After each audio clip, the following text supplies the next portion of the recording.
Indonesia 100 tahun yang lalu. Melanjutkan berita di episode 15 dan 16 tentang Pasar Gambir di Batavia, pertunjukan nyanyian anak-anak yang diadakan di lapangan olahraga Pasar Gambir pada hari Kamis sore, tanggal 3 September 1925, berlangsung meriah dan dihadiri oleh Gubernur Jenderal Hindia Belanda beserta rombongan, serta beberapa pejabat penting lainnya yang menunjukkan perhatian besar terhadap acara tersebut. Sekitar 4.000 murid laki-laki dan perempuan dari sekolah Eropa, Tionghoa, dan pribumi ikut ambil bagian dalam acara ini. Sebagian dari mereka datang dari tempat yang jauh dan diangkut menggunakan bus menuju lokasi pesta. Suasana perayaan terasa sangat meriah.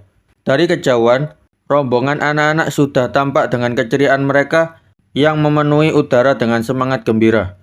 Berkat pengawasan guru-guru pendamping dan pengaturan yang baik, seluruh acara berjalan dengan tertib dan lancar. Anak-anak Eropa dan pribumi tampil bergantian membawakan lagu-lagu yang mendapat banyak tepuk tangan, termasuk dari Gubernur Jenderal sendiri. Setelah pertunjukan, sang Gubernur Jenderal dengan ramah turun langsung ke tengah kerumunan anak-anak dan disambut dengan sorak gembira. Ia memberi ucapan selamat secara pribadi kepada Tuan Jongerius selaku pemimpin acara dan para dirijen atas keberhasilan penyelenggaraan tersebut.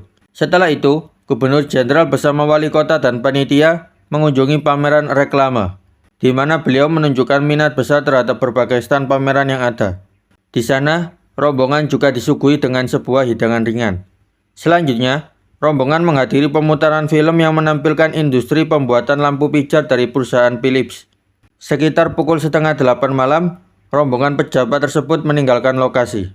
Sementara itu, kerumunan besar mulai memadati kawasan Pasar Gambir. Sebagian besar adalah orang tua dan keluarga anak-anak penyanyi yang menikmati warna hiburan seperti komedi putar dan ayunan. Usai acara nyanyian, lapangan olahraga digunakan oleh sekitar 300 tentara dari 5 batalion infanteri di Batavia dan Mr. Cornelis sekarang Jatinegara. Mereka mengadakan demonstrasi baris berbaris bersenjata, yang kemudian dijadwalkan untuk diulang di halaman Istana Gubernur Jenderal pada hari Jumat tanggal 4 September pukul 5 sore. 3 hadiah utama berupa uang diberikan kepada 3 batalion terbaik dari Mr. Cornelis, masing-masing batalion ke-11, ke-15, dan ke-12 infanteri. Hingga Kamis sore, total pendapatan dari tiket masuk Pasar Gambir mencapai lebih dari 44.000 gulden. Hasil yang dianggap sangat memuaskan, namun karena pembukaan Pasar Gambir tahun itu dilakukan mendekati akhir bulan, pihak penyelenggara menyatakan bahwa perbandingan dengan hasil tahun sebelumnya tidak bisa dijadikan ukuran langsung. Kita berpindah ke tema lain.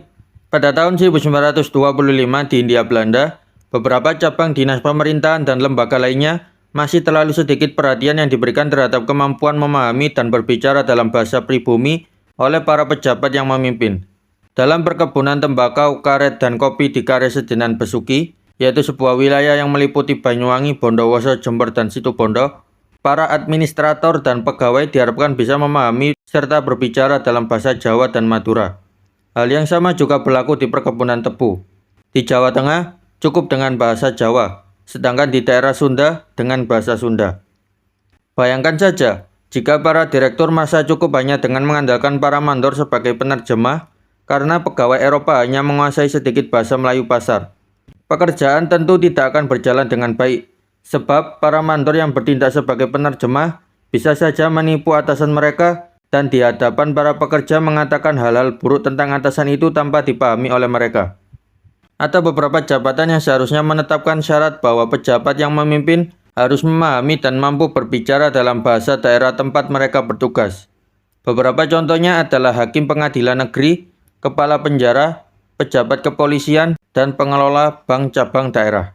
Bagaimana pekerjaan dapat berjalan dengan baik jika para pejabat tersebut tidak memahami bahasa masyarakat setempat? Misalnya, di wilayah kerja sebuah bank cabang, seorang agen pribumi melakukan penyimpangan di desa dan menyebabkan kerugian atau ketidaknyamanan bagi penduduk. Administrator bank tidak akan segera mengetahui penyimpangan tersebut, karena penduduk yang tahu bahwa administrator itu tidak mengerti bahasa Jawa, Madura, atau Sunda tidak akan melapor langsung kepadanya. Akhirnya, penyimpangan bisa terus berlanjut dan seringkali merugikan pihak bank. Hal serupa juga terjadi di penjara-penjara pemerintah, di mana direktur tidak mengetahui banyak hal, karena hanya bergantung pada para penjaga dan mandor yang berbicara bahasa pribumi. Seringkali, Hal ini menimbulkan keluhan tentang makanan dan ketidakpuasan terhadap pekerjaan yang diperintahkan dan sebagainya. Dalam jabatan dan pekerjaan di mana para pejabat setiap hari berhubungan langsung dengan penduduk pribumi, tidak sepatutnya terjadi bahwa mereka sama sekali tak menguasai bahasa setempat. Hal seperti itu dapat membuat akibat yang sangat buruk dan sudah banyak contohnya yang bisa disebutkan. Kita berpindah ke Pekalongan. Pada tahun 1925, dikabarkan dari Pekalongan bahwa pada awal pelaksanaan pasar tahunan, beredar kabar dari beberapa sumber terpercaya mengenai ditemukannya uang kertas palsu pecahan 10 gulden.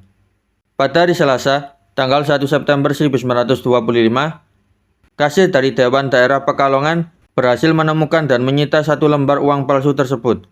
Kejadian ini terjadi ketika kasir menerima uang hasil pungutan pasar dari daerah Kedung Wuni. Dari peristiwa itu, dapat disimpulkan bahwa uang palsu tersebut tidak hanya beredar di dalam kota Pekalongan, tetapi juga telah menyebar ke daerah sekitarnya.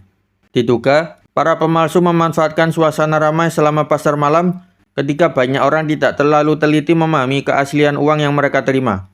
Hal itu merupakan sesuatu yang wajar terjadi di tengah keramaian.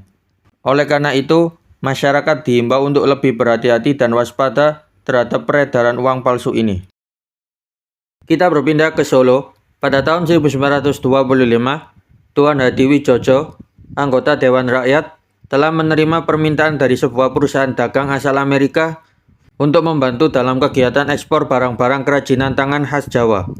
Antara lain, batik, kerajinan dari cangkang penyu, dan karya logam tembaga.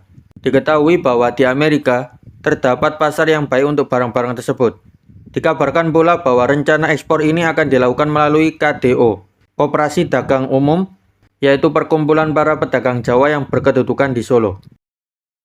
Masih di Solo, pada tahun 1925, Residen Solo selama pertengahan tahun telah memerintahkan para pejabatnya untuk melakukan penyelidikan mendalam mengenai pengaruh kekeringan yang berkepanjangan terhadap hasil panen padi di wilayahnya, serta dampaknya terhadap keadaan pangan secara umum. Hingga menjelang akhir tahun, hasil penyelidikan tersebut tidak menunjukkan hal-hal yang mengkhawatirkan.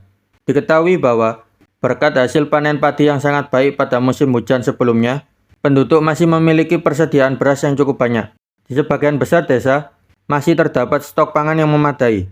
Namun untuk panen pada musim kemarau atau musim timur yang sedang berlangsung, suasana menjadi kurang optimis karena kekeringan yang luar biasa. Telah dapat dipastikan bahwa hasil panen persatuan lahan akan menurun dibandingkan tahun-tahun sebelumnya. Dan karena tanah menjadi kering dan sulit diolah, maka luas lahan yang ditanami juga berkurang. Meskipun begitu, belum ada alasan kuat untuk khawatir, terutama berkat peran lembaga kas desa. Di wilayah Solo, kas desa pada saat itu memiliki dana sekitar 500.000 gulden. Atas inisiatif para pejabat setempat, dengan mempertimbangkan kemungkinan kenaikan harga bahan pangan, sejumlah desa mulai membeli persediaan makanan untuk nantinya dibagikan kembali kepada penduduk dengan harga pokok atau tanpa keuntungan. Namun demikian, pihak berwenang tetap diimbau untuk waspada terhadap perkembangan situasi agar dapat mengambil tindakan tepat waktu bila diperlukan. Selain itu, juga dicatat bahwa ancaman kekurangan air minum saat itu menjadi perhatian yang lebih besar. Kita berpindah ke Tulungagung.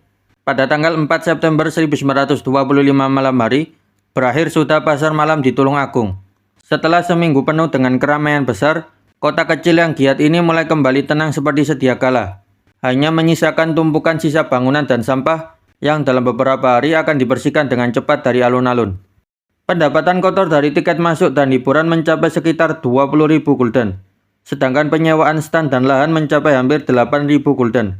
Sehingga total pendapatan kotor tahun 1925 sekitar 28.000 gulden, atau sekitar 4.000 gulden lebih rendah dibanding tahun sebelumnya yang mencapai 32.000 gulden. Namun karena penyelenggaraan tahun ini dilakukan dengan cara yang lebih hemat dibanding tahun lalu, keuntungan bersih diperkirakan sama atau bahkan mungkin lebih tinggi dibanding tahun 1924. Sehubungan dengan perubahan dalam peraturan hiburan daerah yang memungkinkan pembebasan pajak hiburan jika keuntungan bersih digunakan untuk tujuan amal atau lembaga sosial. Panitia pasar malam berharap tahun ini dapat dibebaskan dari pajak hiburan yang berarti tambahan keuntungan sekitar 6.000 gulden. Banyak pengunjung Eropa dan Tionghoa mengeluh kualitas makanan dan pelayanan yang buruk di 2 restoran Tionghoa yang ada, terutama untuk makanan tetap atau menu utama. Selain mahal dan tidak enak, persediaan makanan tidak mencukupi untuk memenuhi kebutuhan para pengunjung yang lapar. Bahkan jauh sebelum waktu tutup, semua makanan sudah habis. Untuk bagian hiburan musik, yang biasanya menjadi unsur penting dalam menjaga semangat dan keceriaan pengunjung, tampaknya kurang mendapat perhatian yang mungkin berdampak pada suasana hati para pengunjung. Sebaliknya, pembagian piagam penghargaan dilakukan secara meriah.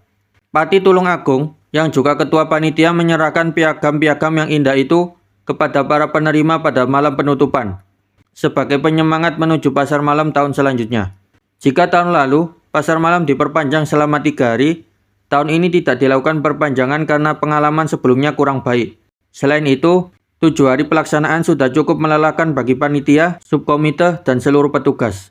Secara umum, pengaturan pasar malam, lalu lintas, dan keamanan berjalan sangat baik.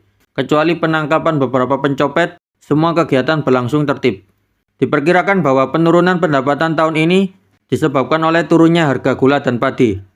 Para petani tebu pada tahun 1925 hanya memperoleh 3 hingga 4 gulden lebih sedikit per pikul dibanding tahun sebelumnya.